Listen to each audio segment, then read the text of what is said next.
Hey guys, what's up? This is Damnation-n-Hellfire, and tonight we got Shane Howe, we got Hello. Mike, and we got Ross of the Flattened Base Crow. Yeah, he's been pointing that out. Had a little excitement in the pre-show. So, what's going on, guys? How's everybody doing? Doing all right. Still getting by. Shoveling salt out of my boat. Yeah, right. Chugging along, one day at a time on this game, just taking it on. Yeah, the way things are right now, I'm not sure anybody wants to do any long-term planning.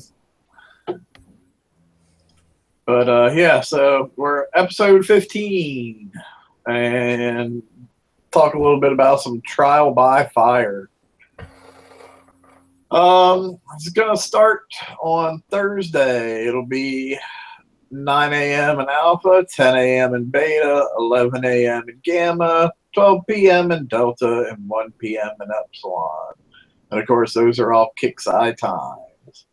At the start of the event, all the normal stuff will be gotten rid of: relocate, sector threat, base part targets, titanium targets, daily campaigns, and you're only going to have 10 friends. Some of you might only have 10 friends already, so you won't notice the difference, but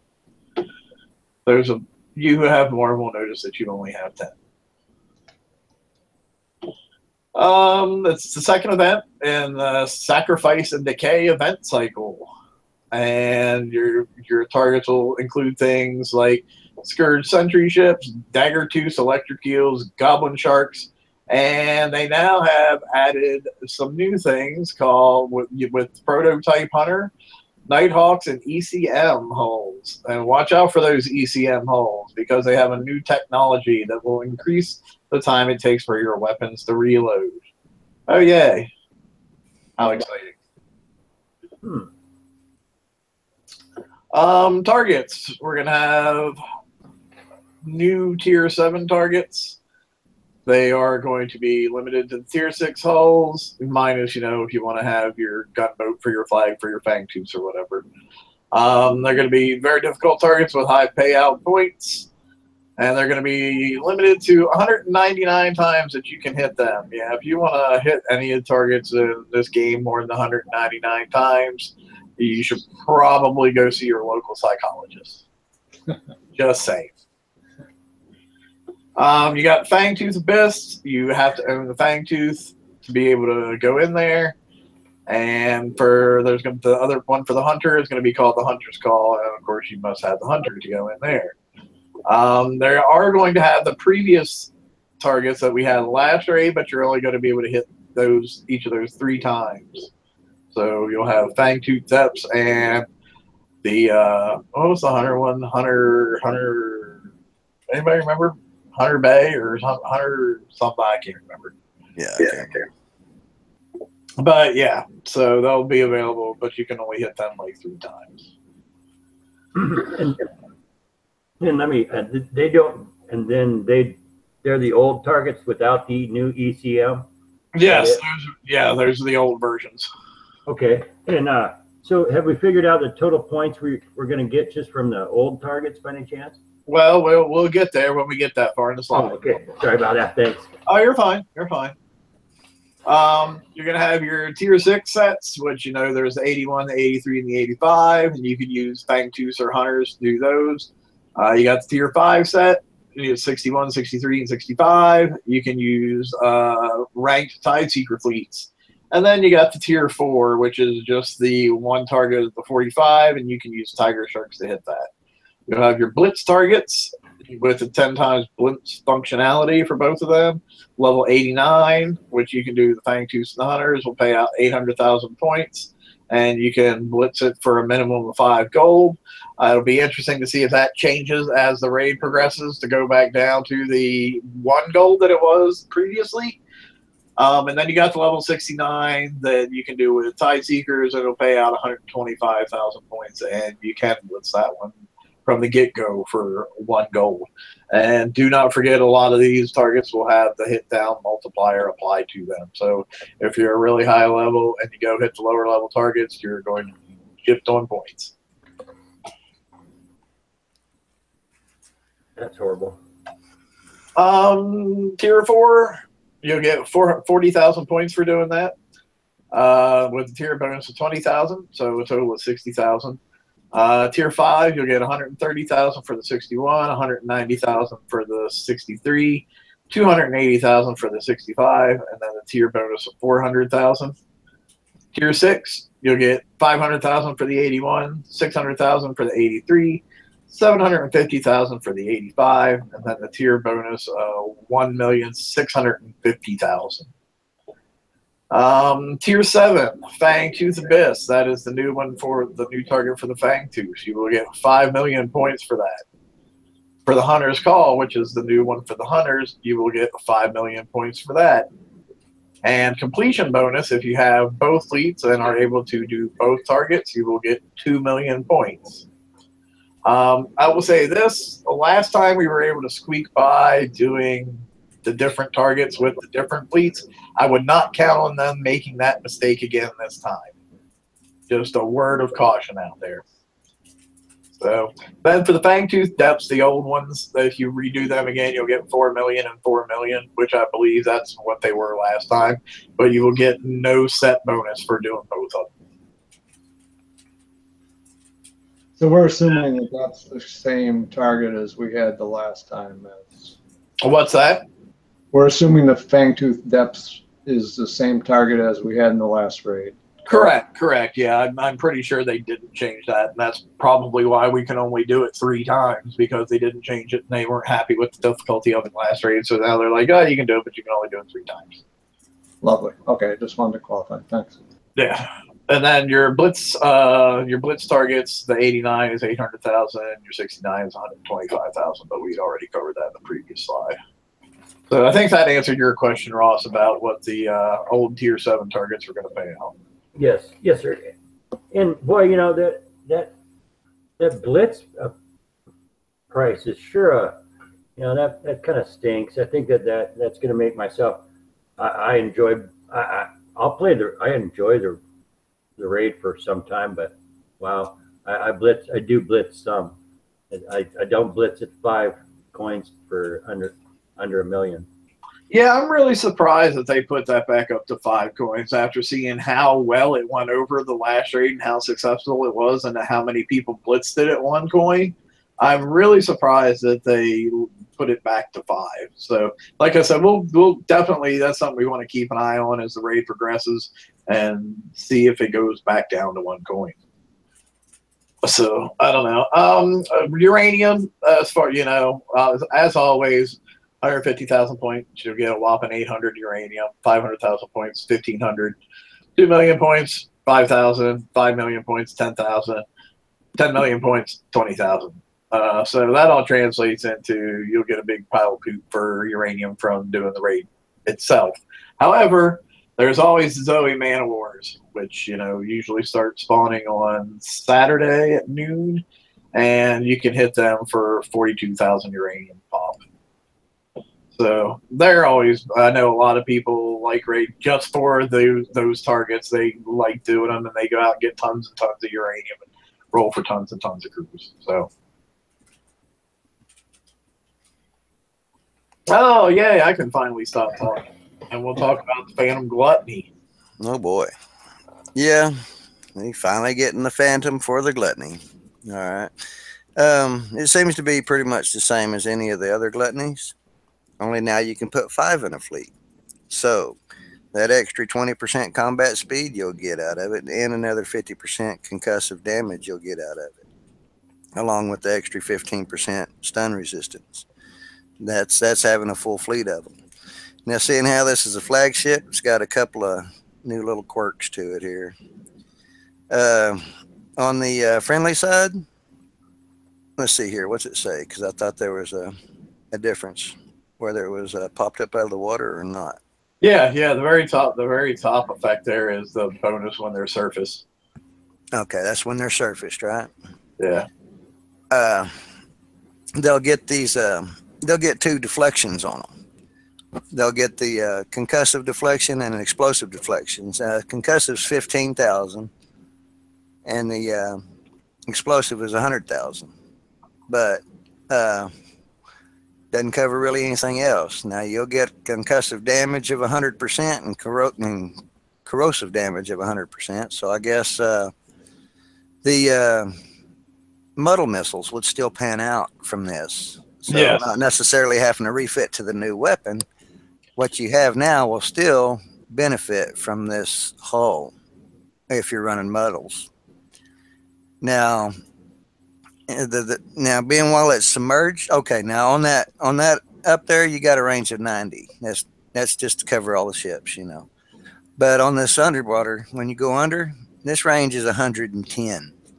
You'll on buildings, you'll actually cause a corrosive building defense minus 30%. Okay. Now, if you use this thing out there in the fleet versus fleet, mind you, this has a range of 110. You'll shut people down 50% on their combat speed and 50% on their turning with this hull in there. So it's not only for bases, in my opinion. I think it can be useful in a fleet versus fleet arena as well. Yeah, and that, like, honestly, that combat speed will come in handy too against people who like to drive their guard. Just saying. Yeah, you'll be getting another 20% on what the 4 were running. So, you know, it's the combination of more with 5 ships in the fleet. You'll get greater returns. So that pretty much covers that ship in a nutshell. So, I don't know. What do you guys think? Happy, sad, indifferent? Well, Yeah, I'm going to see the build. I mean, we'll see what the build time is on it and everything, but I mean, I could definitely make use of it. There's no doubt about that. Probably nice in PLCs. Yeah, my opinion is that I honestly can make a base killer out of this, but the truth is, it would require me to refit my entire gluttony fleet, and my problem with it is it has to be fully repaired then every time it comes out of the dock, and it's too expensive for me to have fun with. I think these stats here are amazing.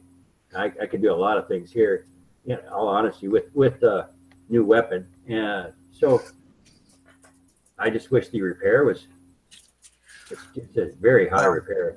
Yeah, I've always found the repair on this acceptable for what it does, because it is a healer. Now, that's only running it, in my opinion, without armor. Now, if you put the new armors on this and stuff, those base armors and stuff, Right. yeah, this thing will get expensive. But in my opinion, that's on you, the builder. If you want to put the armor on there, that means that you're willing to pay those repair costs. Yeah. Now, if you're willing to use this thing without armor, it's a very helpful hull along the fleet, or amongst the fleet with all of them, this style or even other ships. So that's just always been my opinion on the repair time of the game. I don't mind it when, I mean, these repairs for an hour's repair time for what's it have 100,000 armor points. It's not too bad, you know. I know the other Conqueror hulls are 30 minutes, but this is a medic style. He can give his armor points away. So that's where it comes in the give and take. I run one with no armor with other Conqueror hulls that have armor. Now, if a Conqueror hull doesn't have armor, I keep this thing as far away from it as I can. Okay. You know. Just while you guys were talking too, I went in the game and checked the build time. With an officer at R&D level 30, it's 8 days, 11 hours, and 14 minutes for the blank hull. Which isn't the original like 4? What's that? Isn't the regular gluttony like 4 days, or is it 2? I think so. Okay, so being a flagship, that's very acceptable. Yeah, I mean, being a flagship, this comes in actually fairly on the low end of what most flags have been in the past. So I think that's just fine, to be honest. Better than I thought it would. Yeah, normally when I see the word flagship, I think to myself, oh, well, there's a 15-day naked build. That's generally what I think. So, you know, this one's not that bad. Then we got a new scattergun too. Yeah, Sinful Scattergun. Of course, it goes on Conquerors and Defenders, and it's corrosive. So it's not the lightest weight, but it's not real heavy either. pretty good projectile speed, 565. Pretty good spread and range. Delivers 6,600 damage. A little bit more reload time than I think I'd like, but 5 multi-shots. And there's pretty good damage on both submerged and buildings. The deflections are halfway decent, looks like, at 10,000 each there. And does some damage over time, has some damage over time abilities for corrosive, which is pretty good. This looks like a pretty good scattergun, really. I think it's better than the other one by far. Well, to me, what makes this scattergun the most interesting is that defense line with deflections. Yeah, that's what I was just kind of looking at. You know, so say you have something with 10 weapon slots, and you can fit 10 of these things on. You can end up with like 100,000 of those 3 types of deflections. Yeah, because that's all additive, right? Correct. Yeah. Deflection's always been additive. Yep. Correct. So this right here is amazing. It really is. It's going to be a good one. Yeah. I still see between the new hull and this weapon, I still see a few weapons that can get through them. Ballistics being one of them. Well, and John in chat just brought up a really good point too that I think I overlooked a little bit because I was all excited about those deflection values. Was you cannot? This is only an underwater slot, so it's not like you can take your King's Writ and start suddenly loading it down with these scatterguns. Yeah, the only 2 ships I've seen that this can go on is either the Gluttony or the Inquisitor. Yeah. I didn't see that line. Yeah. Went right past it. But even so, on the Gluttony, this with the surface Gluttony deflections almost make it to where, like, when you're going through a base with your gluts, it's like as they're getting ready for surface. The surface, you can almost be like, so what? You can almost just kind of run them almost like a regular surface boat. Yeah. In some bases and in some things, because they're like still not going to have ballistic deflection and that kind of stuff. Yeah, it's missing a couple. So I mean, they left it with some vulnerabilities to it. They didn't make it like the King's Writ and everything's covered. They did. I think they left it kind of par. So we'll see how it goes. And then we also have the special that goes with it. Yeah, the scattergun system, I'm just going to read it. Improves the combat speed. That's good. Scattergun reload. That's good. And the multi-shot of the equipped scattergun weapons, which is also good. It's a Scourge weapon for Tier 6. 19% weapon weight. 2-shot. Scattergun reload 50%. That's pretty good. And I like the bonus combat speed at 20%. I like that a lot. Nothing more to say about it, really, except pretty nice artwork, too. Yeah, I mean, it addresses the one problem that you were talking about with the previous scattergun was, the reload of 8. Well, this right off the bat takes it down to 4. And then after, you're putting it on your rank gluts, that gets it down fairly low. Right. Yeah. And John again says that'd be good on hunters. I guess it'd be good to see. But go back to the other one just for a second, if you would. Yeah, we can do that. If we're at this is an underwater weapon only. Now this may sound like a silly or stupid question, but when the glut comes to the surface, if you have these on the gluts, does it work? It should. The Cobra scatterguns always did fire, submerged or below. Okay. So it doesn't mean it will only work if it's underwater. Well, see, and you got to remember, just because subsurface doesn't mean where the weapons are also surface. Because it just like the top little portion of the sub can surface, and where the weapons are actually mounted are probably still underwater. Okay, now I feel stupid. You can carry on. Well, no, I mean it's not. No question is a stupid question. The only stupid questions are the ones you don't ask. Okay. Yeah.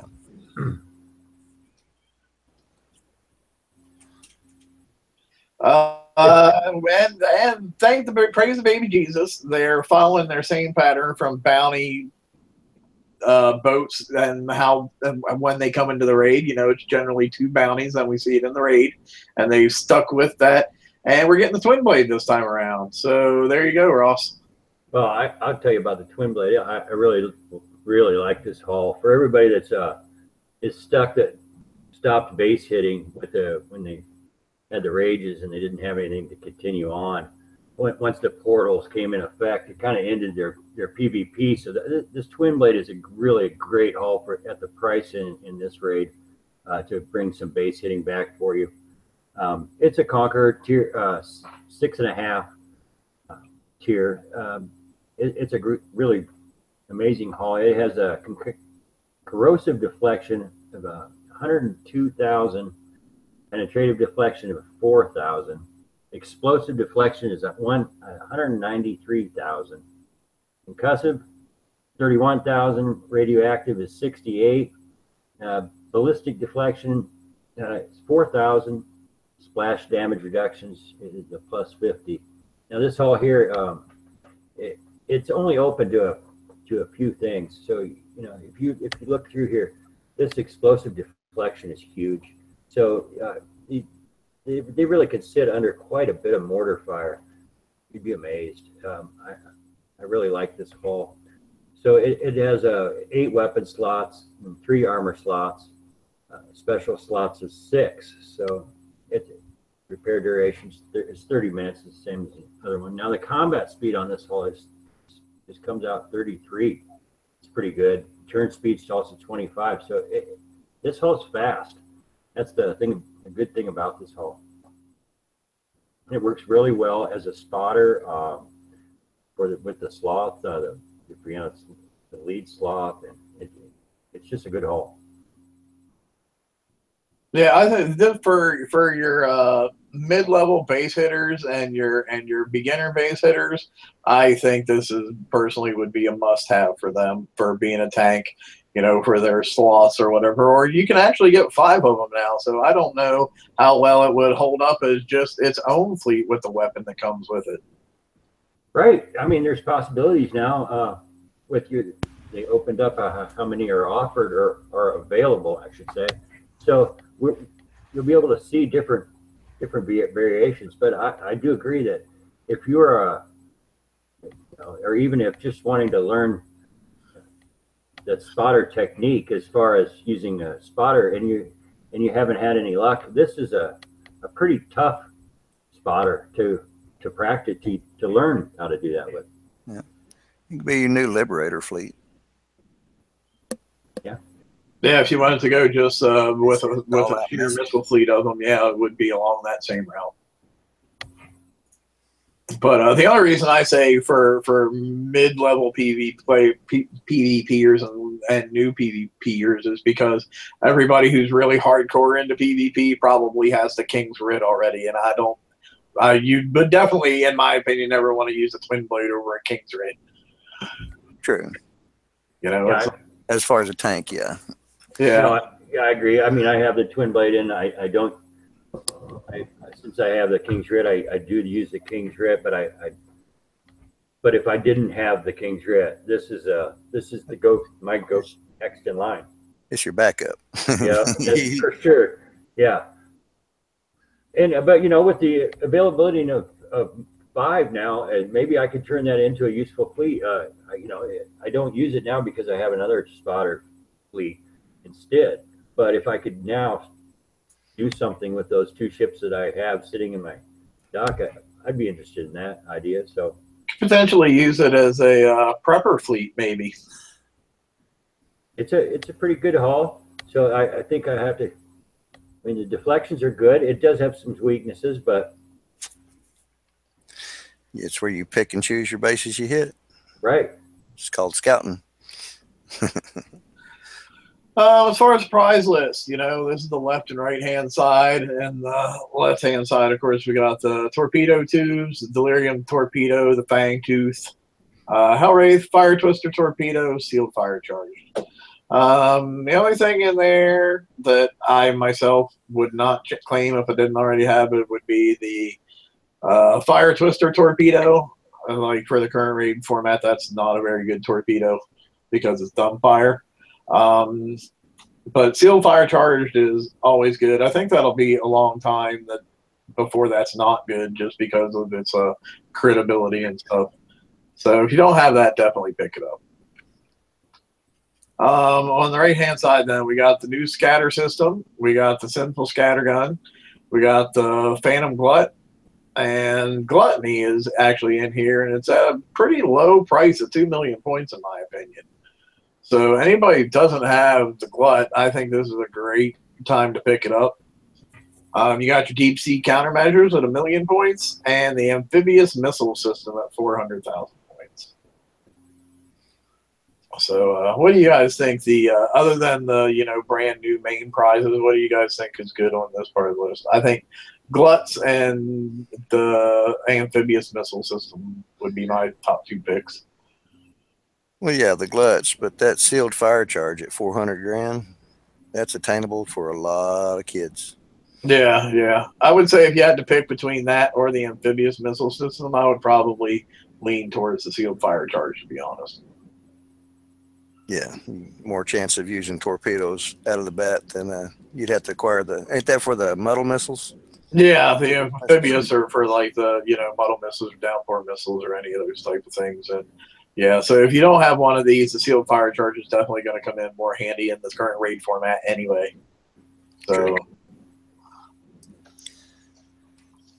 Yeah, I would definitely say that because the amphibious is going to be limited to one fleet, one weapon, basically. I mean, that most people use is the muddle missile. So if you want to progress in the PvE, I would say that you definitely choose the other field fire charge.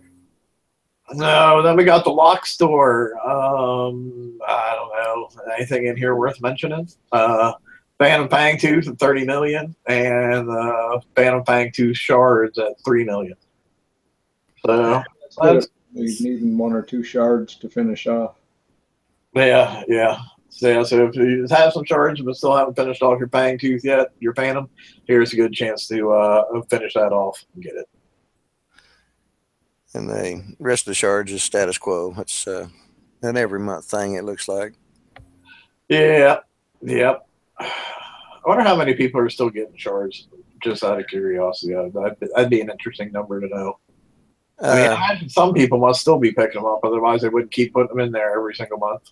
I keep picking up the Katie's shards, but I've got 2 of each of all the rest full blueprints, so I've quit collecting them, Yeah. I'm never going to build them. I mean, my Ghost Crawler is the only one I've ever built, and I've always wanted to build a Hellstar, but I just can't make no sense out of building one, taking that much time and never using it.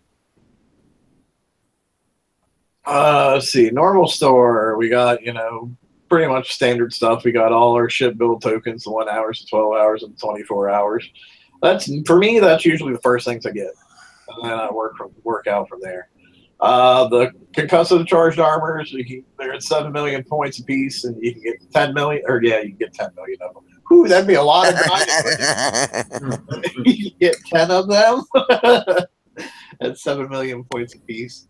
I mean, they've come down some. I'd still like to see them lower, but they've definitely come down some. And then you got the explosive and the M charged armors, and you can get 5 each of those at 3 million a pop. People are doing some refits and stuff for the FM, so that's definitely something that you might want to go back and pick up. Although, to be totally honest, at this point I wouldn't do a whole lot of refitting for the FM until we see for sure exactly what they're going to do with it. You can get all your limited turrets again, your Cannibal Wendigo, your countermeasure turret, and your Cataclysm mortars. Cataclysm mortar and the countermeasure one are the 2 to pick up, in my opinion. The Cannibal Wendigos are kind of meh. Yeah, it'd be nice if that Wendigo had gotten a range boost on it, because with the ranges, our island has to come away from our channel now. it's really not an island weapon anymore. It's more of a frontline weapon anymore. Yeah, you know, I was really excited when I originally saw the Cannibal Wendigo and read it, saw all his stats, and then I got to looking around to the range of it and the range of you know, how big we have to and why we have to make channels now. And I'm like, dude, I'm gonna have to sit this on our front line to do anything. I'm not all that excited about it anymore. Yeah, so it makes it a more unimportant weapon when it's on your bubble pad. Yeah, I built one, and then I was like, okay, well, I got one in my base. I'm gonna stop there. Yeah, the time on them. That's Yeah. all. That's all. That's all I got the taste for. You know. Yep. Let's see. Over on the other side, we got Apex Hunter. You can get one of those if you don't have it already. That's 30 million. The Zelo CTX Prime, you can pick that up for 4 million. Twin Blade, you can get 5 of those at 5 million a pop. The Clipper Missile, which is the missile that goes with the Twin Blade, you can get for 6 million. And the After Razor Foils, which is the special, you can get for 4 million. The Rage is there at 8 million points. I don't know. Is the Rage worth 8 million points anymore, do you think? I mean, if you're the lower guy, and you know, No, it depends on what you can reach, because it's not in the top game, that's for sure. it's not worth more than the Twin Blade. Yeah, I was gonna say if I was able to get 8 million points, I'd probably be more tempted to pick up a Twin Blade than I would the Rage Blade. Yeah, it does outclass it for sure. The Twin Blade does. And then of course to go with the Rage, you got the Radon Slinger, the Radon Breeder, and they're at 4 and 3 million points respectively. And hey, you can still pick up your Harlock Tideseeker for 4 million. But you can't hit the new targets with them. But yeah, Harlock Tideseeker though, you know, it's still good for seeing invisible subs on the map. So you know, don't ever underlook that ability of it. That's true. Yeah. Now on that list, there's no hunter, correct? I mean, the Apex Hunter is there, but I didn't think they had the regular hunter. Was it on the next one? No. So apparently you can't get the regular hunter during the raid. now isn't that stuff? Okay, but it was in the TLC this recently, wasn't it? Oh yeah, and then that TLC, as a matter of fact, is still going on currently. Okay, so maybe that might be the reason. Because it was. You can also get the Apex Hunter in that same TLC. Oh, can you? But it's high end. you have to get the whole way up to be able to grab it. So I'm pretty sure you could. Let me double check. It'd be nice if they went ahead and included it in the raid, though. But I mean, yeah, that's the only reason I could be wise, because it was in the round 1 of the TLC. I'll tell you what. While I'm double checking that, somebody else can go over this part of the prize list if they want. Okay. I can read through here. We got the Phantom Hellrat for 4 million, and now you can. Then we have the Zintonite Armor G5 SL for 3 million. And you can pick up 5 of those. What you'll ever do with them, I don't know, but you can pick up 5 of them. Right. Now the Gale Defense System is a good deal. So you pick up, you know, it's expensive for 4.5 million, but you still pick those up, and you can get 10 of those. So that's quite a, you know, that's 45 million points. So hydraulic resistors is there. You can get a limit of 5 for 2 million each. The Tideseeker one-day build tokens are 1.75 million, and the Hellwrath build token is the same. Now the Hunter MK1 one-day build tokens, now they're 3 million a piece, and you can get 5 of those. So I think those are, you know, those would be coming in handy for myself. The Icebreaker. I think the price is good. I would have liked to seen a little bit more than 5 of them, but hey, I'll take what I can. Right. I mean, I have a Fang fleet, so I'm not. I also built the Hunter shell, but I don't have I have other priorities to build or wishes instead, so I'm just leaving them blank, and I'm just hoping to get these tokens, things like that, to finish a Hunter fleet myself. Oh, and I just checked in that TLC. You actually cannot get the Apex Hunter. You can just get the regular one. Okay. Apparently, I must have been smoking some of that good stuff that the Kicks Eye product people are currently smoking to think the game's in a good place. But anyway, I digress. No, so we got the icebreaker token still in here. One big build token for 2.5 million. You know, you can get 10 of these, so you can get quite a few of those. Now, the monolith one day build tokens are 2 million a piece.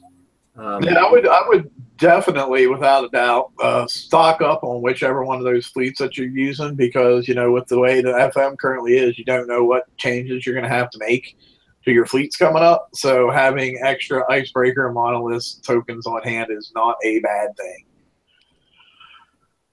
Now the structure build token, they're 2-day build tokens. Now they're 5 million a piece. It's the first time I didn't even think they were there, so that makes me happy. You can get 10 of those, so we can get 20 days in build tokens here. That's for 50 million points. That's a good deal. Well, I mean, that's expensive, but that's what I'll be interested in myself. Yeah, I mean, 50 million points is a lot of points, but you're also looking at 20 days worth of build times there. So you can get what you can get. You can get a whole 1 2/3 of a turret done for those 50 million points. How about that? But you know, I've just been wanting these structured build tokens, and they just aren't out in things. So I'm happy to at least see them here. I hope they're offered more. Yeah, I'd be loving to see some TLCs with some structured build tokens coming out. But no luck yet. Hopefully it's in the pipelines. I think that was the last slide that we really had. So I don't know. What do you guys think? You ready? Excited for the raid? Ready for the raid? We'll see how it goes, but excited? No. No. The game is not exciting at all right now. It's in a very gloomy place for me at the moment. Yeah, I think we're in that era of the Dark Ages where the bubonic plague had just hit and wiped out, 3/4 of the population of the planet. Yeah, I think that's about where we're at in the BP world right now. Yeah. I'm interested to see, if a couple issues were addressed. I want to know.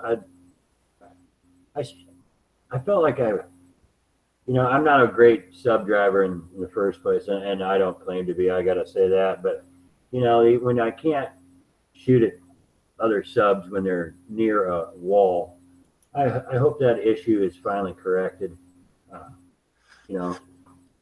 Or remove the wall. I mean, because I don't know. So I hope that issue isn't the same. So it's going to be a grind. I like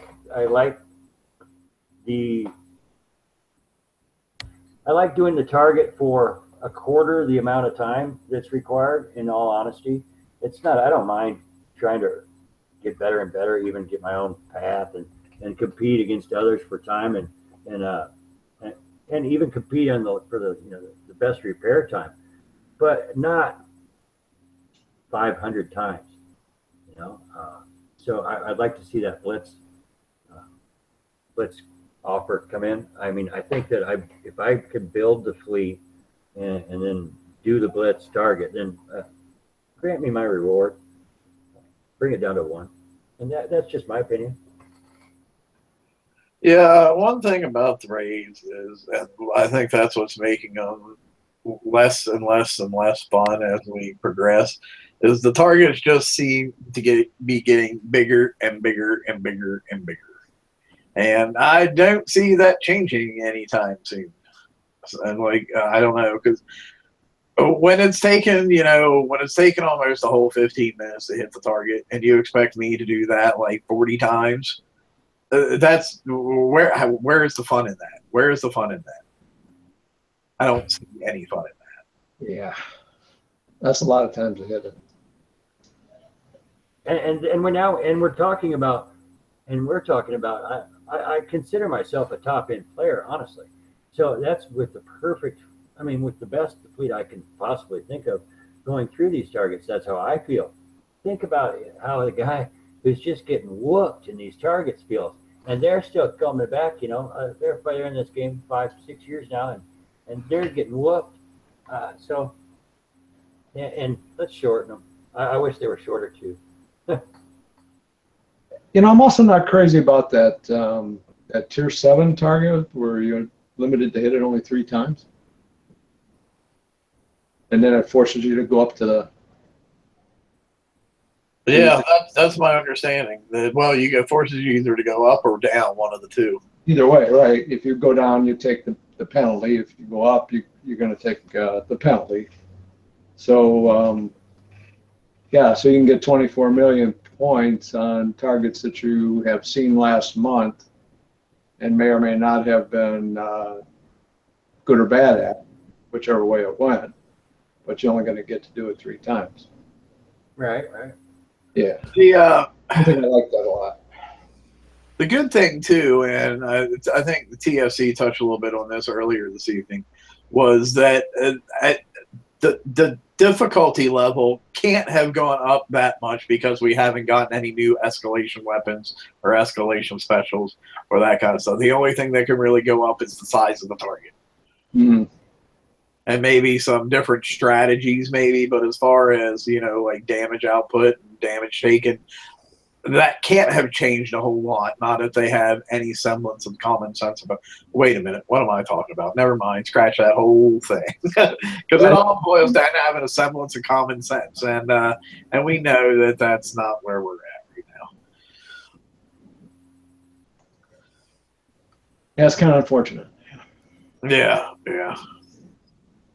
But, I think people who went in and thought they were going to be able to do this raid like we did last time, it's like, oh, I can do the Fangtooth target with hunters, or I can do the hunter target with Fangtooths. I think they may be in for a rude awakening this time around, because I'm pretty sure that Kix is probably taking steps to close that loophole. Well, that's kind of sad because, to be honest, the Fangtooth being the skill hole should be able to hit both targets. It's just my opinion, but it's by their description. The skill hole should not have a target it's not able to hit. That was a big debacle they come across with the Phoenix and the Skyfires in the last raid set. The skill hole shouldn't be denied a target. Well, but at least I don't know, it's good and bad, because I get what you're saying, but at least at this point in time they're split up into two fully separate things, so it won't be like the 106 where you're like, oh, I'm going to go in and rock this target with my Phoenixes, and then you get your ass kicked. But you had to do that because it was part of the set. You didn't really have defined options, whereas this time at least you have defined options. And while, yes, both targets are part of the set, the bonus is 2 million, where the targets themselves pay out 5 million. So there's not that big disparity that there was before. Yeah, that's true. But it still is what it is. We're gonna have to see how it goes. Yeah, see what those ECMs do. Really. Yeah, it'll be interesting to see how much slower they make your reload. Because that's supposed to be their effect. They're supposed to slow down how often you can reload and fire again. It'll be interesting to see how much they slow you down by. True. Yeah. So like I said, we just have to see how it goes. Do we want to go into talking about the FM at all? Who's done their FM? We got still about 15 minutes to kill. Let's go. Let's open that can of worms a little tad. I did my FM basically with using the 103s and the ballistic Zelos, and didn't have much trouble. I've been trying to do some testing to see what it's going to take to do the 115, and whereas first couple of times I did it by just adding a Skyfire, it was around a half an hour, something like that, in damage. But now I'm having trouble getting out of there without an hour and some. So something's going on there. But Yeah, ballistic Zelos does real well in the 103. Very well, especially if you got at least 6 tridents.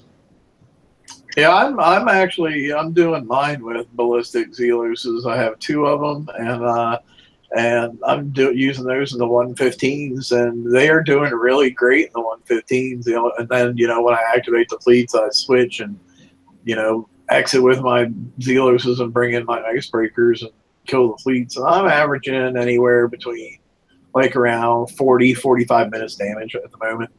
Yeah, that's cool. I'm trying to get them to do it all in one go.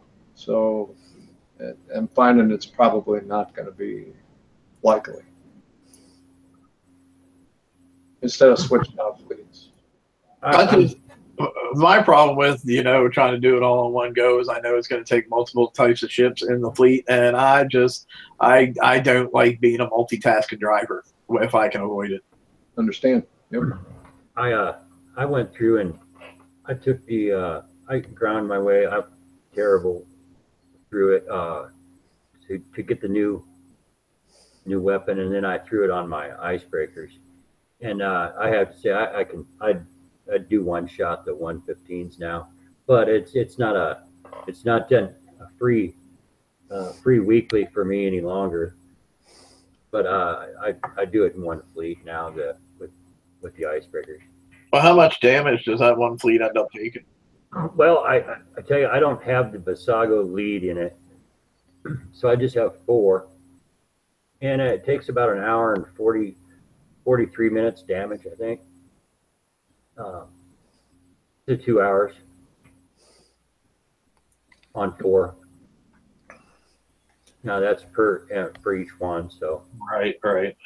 But what I did is I can kill a couple of them before it's dead, and I did do that, and then I just repaired overnight instead of coining the weekly. How's your FM going, Shane?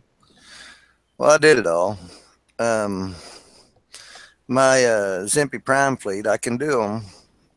I got 2 tanks, so I mean, they're around an hour and a half, 2 hours damage if I do the whole thing with that fleet. And mind you, that's going in and coming out and charging my armor back up after every fleet encounter. Every time I take on ships in there, I have to come out and recharge my armor back up. And that's maximum of 2 hour repair. Or I can take my my icebreakers or my phoenixes, and I'll go out there and I'll hit the base parts with my Zimpy fleet, and I'll do every bit of it for instant repair. Every hit's instant repair. But I'll go in and take the fleets out with either one of those 2 fleets. And I mean, I'll hit like 6 of them.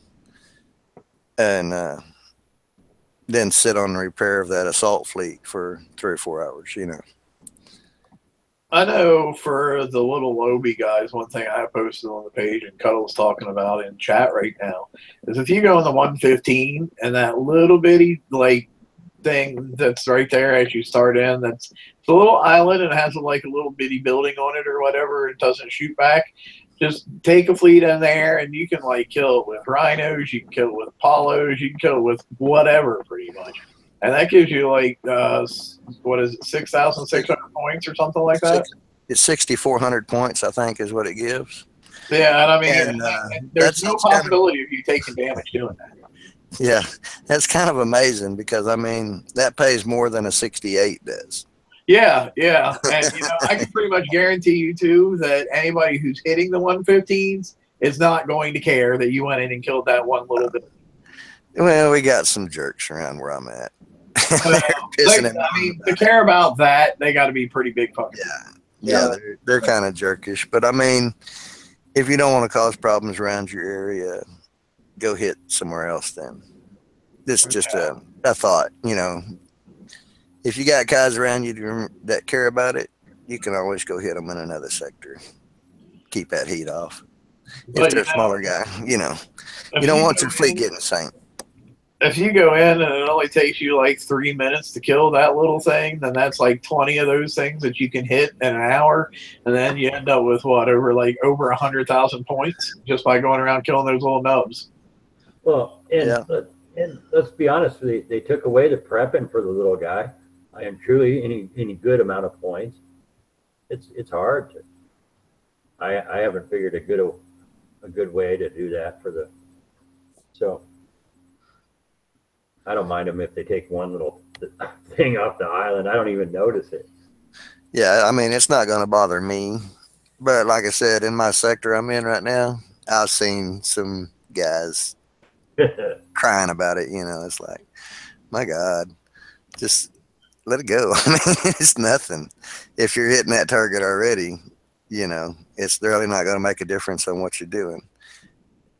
Like I know for me too, when it came to, I got the crate and all the prizes that were in tier 4 and all the lower tiers. But when it came to tier 5, I claimed the weapon and I got the chest, and I quit. I couldn't be bothered enough to do any more of that crappy FM the way it currently is set up to be bothered with getting that other special. Yeah, it's a bad deal. I mean, it's a bad deal all around. It's hurting the game so bad that you log in and the people aren't there. I think that they should do something about this. Well, in my opinion, I mean, they did exactly the opposite of what they said they were doing with this change. It didn't reduce the chores. It made it longer. And it didn't help the smaller guy. It made it harder on him. And you did take half of our build tokens away from them that they were getting before. And they were struggling before is the thing. Yeah. The timing is what gets me. When people are working on their bases, they just got outpost 10. They're doing things to their base. And that's the time that you chose to take structure build tokens away. That's one of the things that really blowed me away. Well, that's how it always. I mean, in all honesty, that's how I kind of feel that's how they structure a lot of things. When things become needed, almost they become harder to get in Kicksat.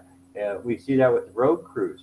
I mean, for example, when those things come valuable in certain fleets we have in use in the game, then those become the hard ones to get.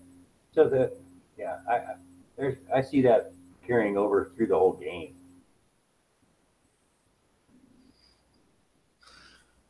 So, I mean, I hope they make some changes that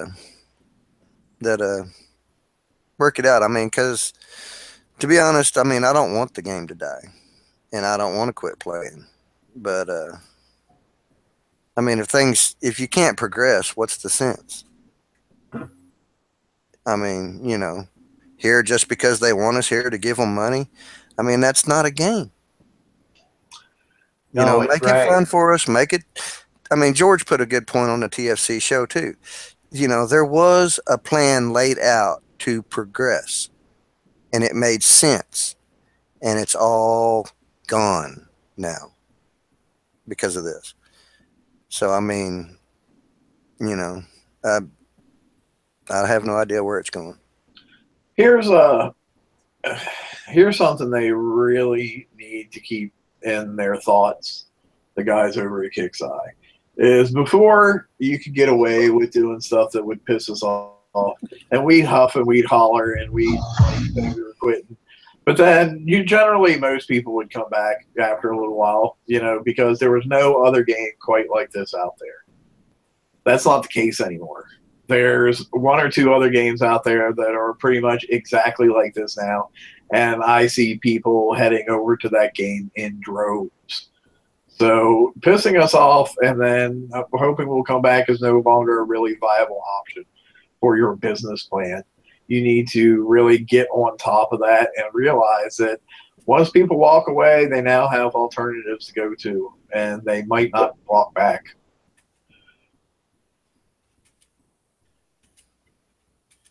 And that's pretty much all I have to say on that. Good point. Yeah, I think it's a hard time. I think people are logging into because their friends are here. My friends are certainly here in the BP community, not just in my alliance. They're in general, and I log in each day to to chat even with them, to mostly about the game, you know, but it's not the game's not the fun anymore. So I hope they work. I mean, they certainly have got to see that in the community. I think that the numbers are definitely showing it. I mean, I always am in one of the busiest sectors on the map for sure, and you can tell. I can tell. I know people are not coining what they coin, so that's got to show. Give us some value, and so we feel that we're appreciated, and when our money's worth something, and I love this game, so please fix it. That's it. Mike, you got any closing comments? No, not really. I think I said most of what I've already felt. It's just I can't agree more. It's broken, needs fixed. I think they're going down the wrong strategy path, to be honest. So this is going to keep my sector as well. There's not very many people out there. So yeah, mostly agree. Yeah, I know lots of people who have quit, and actually a fair amount who not only quit but scrap their bases. And you know, when people are so frustrated that not only are they quitting but they're scrapping their bases too, knowing that that's something that's very difficult to come back from, that to me shows they have no intentions of coming back. So something you need to stop and take a look at, Kicks. Yeah. And I think that's I wish we could end on a more positive note, but I think there's not a whole lot positive going on at the moment. We can only be as positive as what we're given, and we're not being given much anything positive. So on that note, we're out, and I'll talk to you guys next week. Laters, people. Take care. Have a good raid. Good night.